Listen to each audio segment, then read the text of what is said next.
Bismillahirrahmanirrahim. Assalamualaikum warahmatullahi wabarakatuh. Yang terhormat, yang mulia Ketua dan segenap anggota Hakim Majelis Konstitusi, para hadirin hadirat yang saya hormati. Saya ingin menyampaikan keahlian saya dalam perkara ini, yaitu terkait dengan soal pemilu presiden 2024 yang tak berjalan dengan bebas, jujur dan adil sebagaimana amanah pasal 22E ayat 1 Undang-Undang Dasar 1945. Apa penyebabnya? Penyebabnya adalah karena Presiden Joko Widodo selaku pemegang kekuasaan pemerintahan Chief of Executive sesuai amanah pasal 4 ayat 1 Undang-Undang Dasar 1945 telah mendukung atau berpihak kepada paslon 02, di mana putranya Gibran menjadi cawapres dan Menteri Pertahanannya Prabowo menjadi calon presiden. Dukungan dan keberpihakan Presiden kepada paslon 02 nyata tampak dalam kebijakannya, perbuatannya, tindakannya, dan ucapannya. Terkait dengan pengangkatan PJ Kepala Daerah secara masif, keterlibatan pejabat negara, dan penggalangan kepala desa untuk memenangkan paslon 02.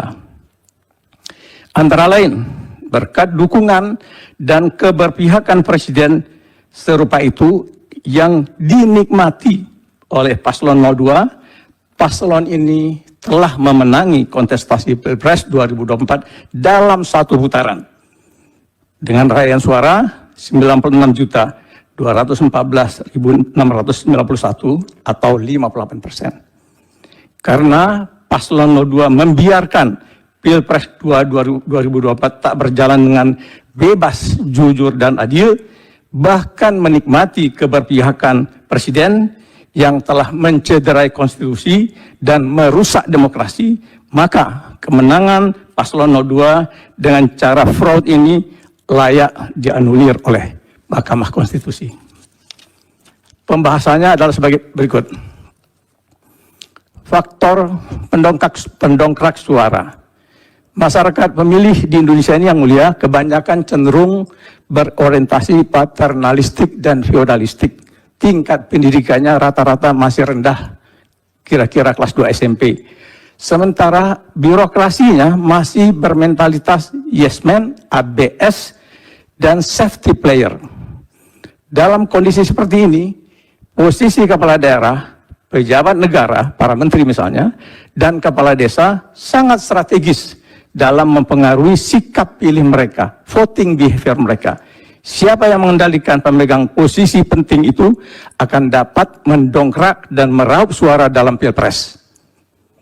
Paslon 02 dengan dukungan all-out Presiden lewat berbagai kebijakannya tampak mengontrol dengan efektif ketiga posisi kunci itu, mendongkrak perolehan suara mereka, maka tak heran bila perolehan suara paslon 02 bisa melampaui ambang batas 50% lebih dalam sekali putaran. Kasus yang pertama perihal pengangkatan PJ Kepala Daerah. Para pakar yang mulia jauh hari telah mengingatkan Presiden agar diadopsi saja model perpanjangan masa jabatan kepala daerah. Mereka punya visi misi, punya legitimasi, dan dipilih langsung oleh rakyat, serta lebih menjamin kontinuitas pembangunan. Caranya adalah dengan merevisi Undang-Undang Pilkada nomor 10 2016. Tapi Presiden tidak memperdulikannya. 2016. Tapi Presiden tidak memperdulikannya.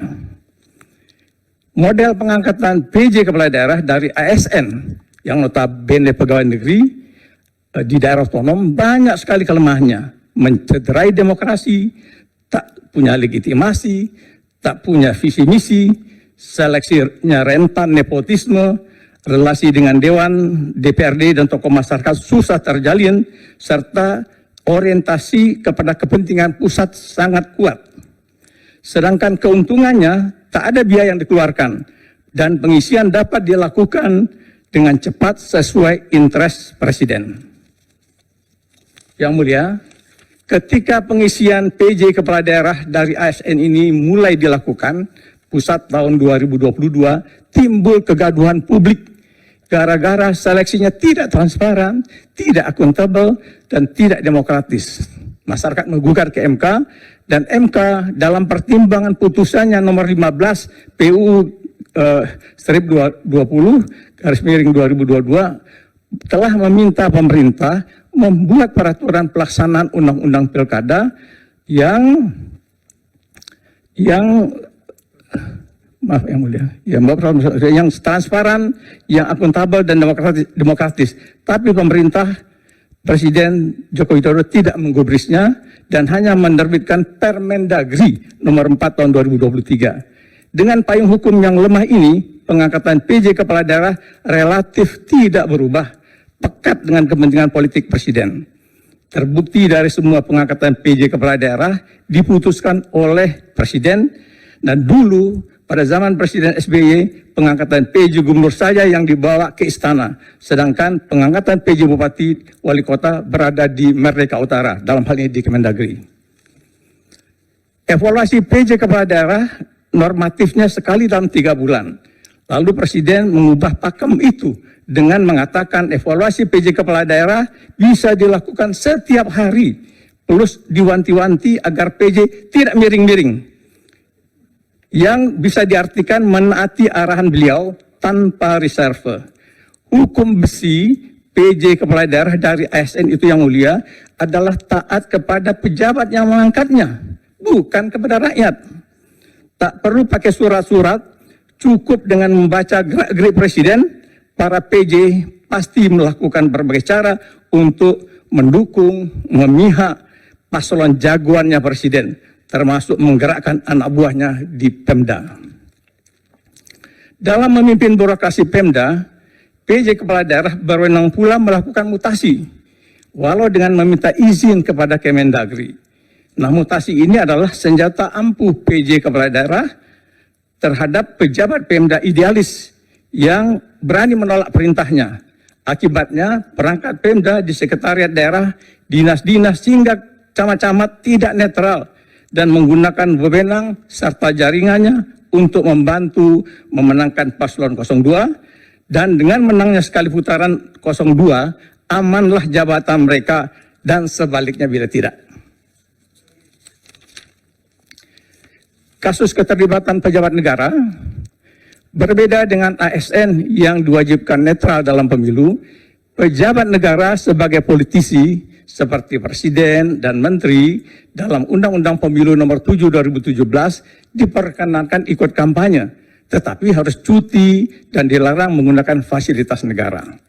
Presiden Joko Widodo dan menteri-menteri loyalisnya selaku pembantu beliau tentu akan kasak kusuk dengan berbagai cara sesuai kewenangan yang dimiliki untuk membantu memenangkan paslon 02. Fraud terjadi kasat mata yang tampak melalui liputan media, yaitu digunakannya fasilitas negara dalam mendukung kemenangan paslon 02 dan tidak diambilnya cuti di luar tanggungan negara oleh Presiden sendiri dan menteri-menterinya. Bahkan dari dalam mobil dinas kepresidenan muncul acungan 2 jari kode paslon 02. Tindakan Presiden ini dan para pembantunya itu yang mulia pastilah berkontribusi terhadap capaian suara paslon 02 dan sekaligus telah merugikan paslon 01 dan paslon 03. Kasus yang ketiga, yang terakhir, penggalangan kepala desa. Siapa menguasai kepala desa, dia akan mendapatkan suara rakyat. Pemerintahan Orde Baru Soeharto telah mempraktikkannya dengan masif pada setiap pemilu sehingga Golkar selalu menang besar.